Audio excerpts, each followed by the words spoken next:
আসসালামাইকুম। আমি ডাক্তার জাফরুল হক, অবসরপ্রাপ্ত জেনারেল ম্যানেজার বাংলাদেশ ব্যাংক। আমার অনেকগুলি সাকসেসফুল বিভিন্ন রোগের উপর কেসের মধ্যে আজকে আরও একটি সাফল্যের পথে, যেটা হলো থাইরয়েড সিস্ট। রোগীর নাম হলো সাজেদা, ভোলা লালমোহন থেকে আগত। এই যে তার রিপোর্ট দেখা যাচ্ছে, থাইরয়েড সিস্ট। এটার কারণে যে রোগীর বেশিরভাগ সারাক্ষণ জ্বর থাকতো, নাপা খাইতে হইতো, গলা ব্যথা হইতো, খাইতে পারতো না। সে রোগী আমার কাছে কীভাবে আসলে আমি রোগীর মুখেই শুনবো তার প্রথম থেকে তার কি হয়েছিল। আপনার পরিচয় দেন, বাড়ির কথা বলেন। হ্যাঁ বলেন। কাছাকাছি লালমোহন থানা, গ্রামের বাড়ি। আমি করছে ঢাকা মেডিকেলের থেকে ডাক্তার গেছে অপারেশন। এই জায়গায় যে আমি থাইরয়েড ধরা গেছে, কইছে আমার অপারেশন হইব। এই কথা করে আমি কান্নাকাটি করি। পরে আমার মেয়ে কাজলা থাকে। ওখানে কোথায় কোথায় গেছিলেন? দেশে কোথায় কোথায় চিকিৎসা করছেন? সেটা তখন কি সমস্যা হইতো সেগুলো বলেন। দেশে করছি লালমোহন, সরপেশন, রায়চাঁদ, অনেক অনেক ডাক্তার। তখন আপনার কি সমস্যা ছিল? কষ্টটা কি ছিল? জ্বর আইতো, চুজুয়াইলে জ্বর আইতো, গলা ফুলি যেত। এই অ্যান্টিবায়োটিক খেতাম, 7 দিন দিত, 8 দিন দিত, এই নিতে যেত।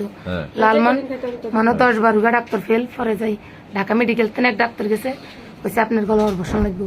তখন আমি কান্নাকাটি করতাম। পরে আমার বড় মেয়ে থাকে কাজলাতে। পরে আপনার খোঁজ পাই, ভাত খেলে আটকে যা, পানি গিলতে পারি না, কথা কইলে আসলেন শেষে শেষে করে। এই কান্নাকাটি করি স্পষ্ট হয়েছে যে তখন আমি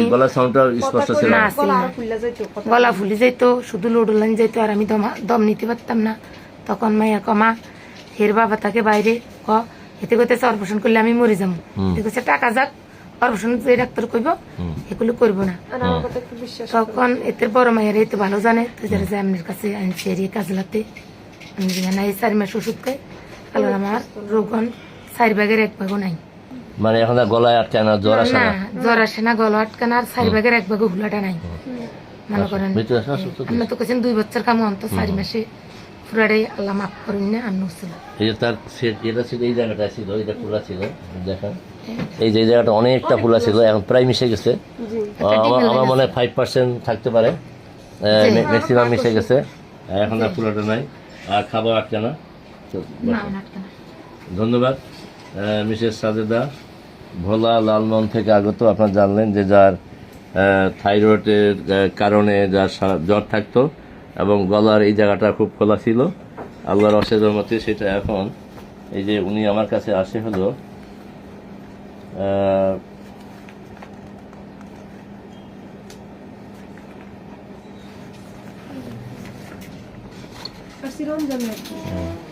ফেব্রুয়ারি মাসের 16 তারিখ, 16ই ফেব্রুয়ারি 2026 থেকে চিকিৎসা আরম্ভ হয় এবং আজকে হলো আগস্ট, প্রায় 6 মাস চিকিৎসা করা হয়েছে। আমি আরও বেশি সময় নিয়েছিলাম। তো দেখা যাচ্ছে যে না, এর আগেই উনি অনেকটাই ভালো, আলহামদুলিল্লাহ।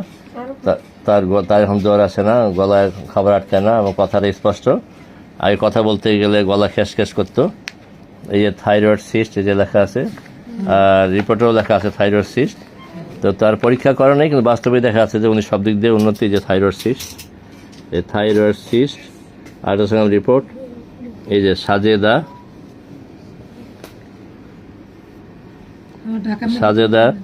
আর ডেট হলো 30 জানুয়ারি 2026, 30 জানুয়ারি 2026 টেস্ট করার রিপোর্ট। তো আসলে অনেকে আমাকে বলে যে থাইরয়েড সিস্ট ভালো হয় কিনা, থাইরয়েড টিউমার ভালো হয় কিনা। তো আমি তখন বলি যে এইটার উপর তো আমার কোনো ভিডিও নাই, কাজেই তেমন কোনো, এই যে আমার প্রথম রোগী আর কি থাইরয়েড সিস্টের মধ্যে। তো এখন থেকে যদি কারো হয়, তা আমি আশা করি যে আল্লাহর রহমত, কারণ কোনো রোগী ভালো না হয়তো বলা যায় না যে এটা ভালো হবে বা ভালো হবে না, আর সব রোগী যে ভালো হবে এটাও বলা যায় না। তো এটা আল্লাহর রহম সাফল্যের পথে, উনি ভালোর দিকে, আল্লাহর কাছে কোটি কোটি শুক্রিয়া। তো অনেকেই বলে যে এটা কী চিকিৎসা, অ্যালোপ্যাথি না হোমিওপ্যাথি? আসলে এটা হোমিও চিকিৎসা। আবার অনেকে বলে যে আপনার ঠিকানা কোথায়? তা আমার ঠিকানা হলো উত্তর রাতাবাড়ি 4 নম্বর গেট, মক্কি মসজিদ। মসজিদের পিছনে আমার নিজের 4তলা বাড়ি, বাড়ির 2তলায় চেম্বার। আর ওই আরও অনেক কনফিউশন থাকে, যে বলে যে আমি যে বলি অবশ্যই আমাদের বাংলাদেশ ব্যাংক, তো ব্যাংকে এত বড় পদে চাকরি করে কীভাবে উনি হোমিও ডাক্তার হইল। এইটার আসলে যুক্তি অনেকে বিভিন্ন রকম কমেন্টসে লেখে। এটা যুক্তি হলো যে আমার হোমিও পরিবারের জন্ম, আমার বাবা ডাক্তার জানাল আবেদিন, উনি প্যারিস আমলে অ্যালোপ্যাথি হোমিওপ্যাথি দুটাই করতেন। পরবর্তীতে আমার বড় ভাই ডাক্তার ফজলুর রহমান আমার পিছনে বসে আছে। উনি স্বাধীনতার পর থেকেই বা আগে থেকে উনি প্র্যাকটিস করতো। তো আমি ছাত্র জীবনে মাঝে মাঝে বড় ভাই চেম্বারে বসতাম। আমি যখন রাজশাহী ইউনিভার্সিটির ছাত্র ছিলাম 80-র দশকে, 80 থেকে 87 পর্যন্ত, ওই সময় 1 মাস 2 মাস ক্লাস হলে বেশিরভাগ সময় ইউনিভার্সিটি বন্ধ থাকতো, মারামারি গন্ডগোল থাকতো। তো বড় ভাই চেম্বারে বসতাম, দেখতাম যে সমস্ত রোগীরা ইন্ডিয়া, মাদ্রাজ, ভেলোর ভালো হয় না, তার কাছে ভালো হয়েছে। এটা দেখে আমি হোমিওপ্যাথির প্রতি অনুপ্রাণিত হই এবং আমি হোমিও কলেজে ভর্তি হই এবং আমি 1991 সালে ডিএসএমএস কমপ্লিট করি।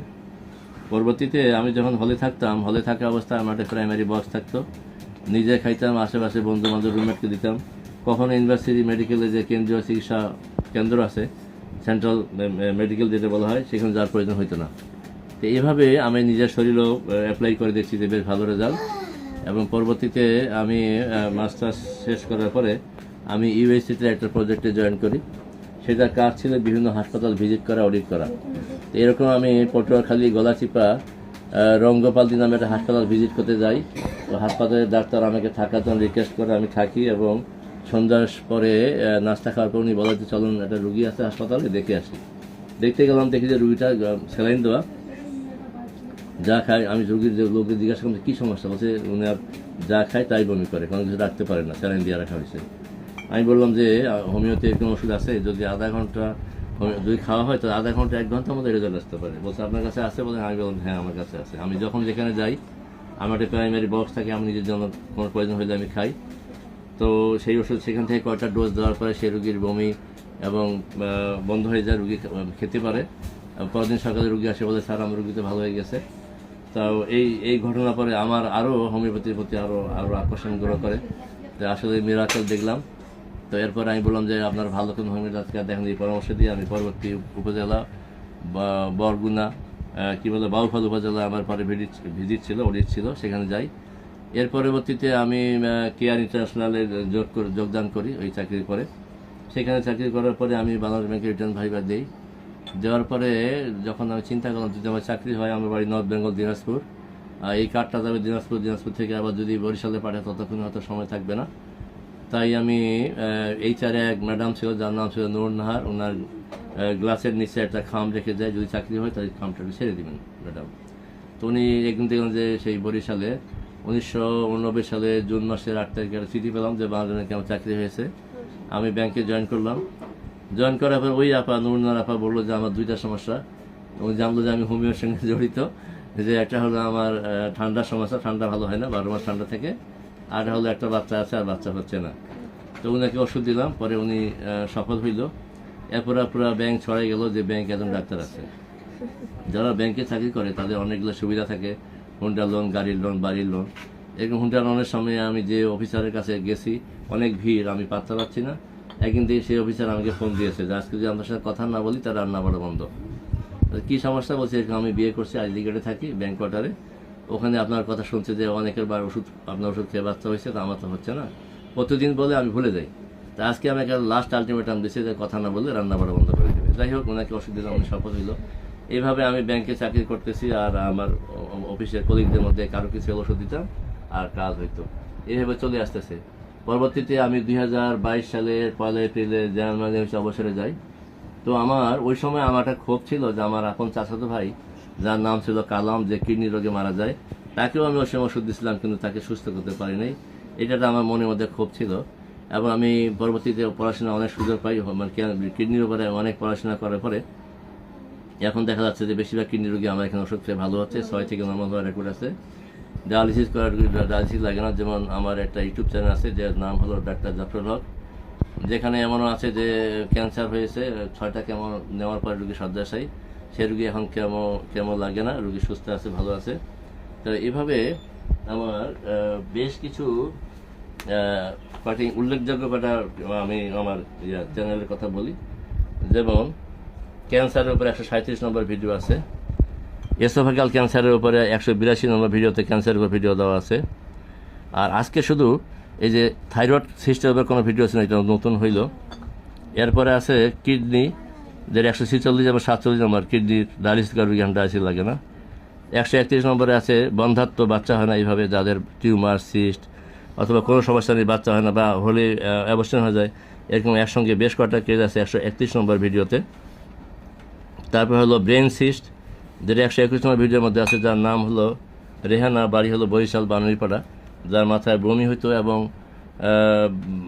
মাথা ব্যথা ভালো হইতো না, ইঞ্জেকশন দিয়েও বমি বন্ধ করতে পারেনি, পরবর্তীতে এমআরআই করে থেকে ব্রেনের সিস্ট, সেই রোগী সুস্থ এখন ভালো, তার রিপোর্ট আছে এখানে। 119 নম্বর রোগী হলো স্ট্রোক, যার নাম ছিল আলামিন, যে নিউরোসায়েন্সে ভর্তি ছিল, মাথার মধ্যে অনেক মেসিভ হ্যামারেজ ছিল, যাকে বলা হয়েছিল যে অপারেশন ছাড়া ভালো হবে না।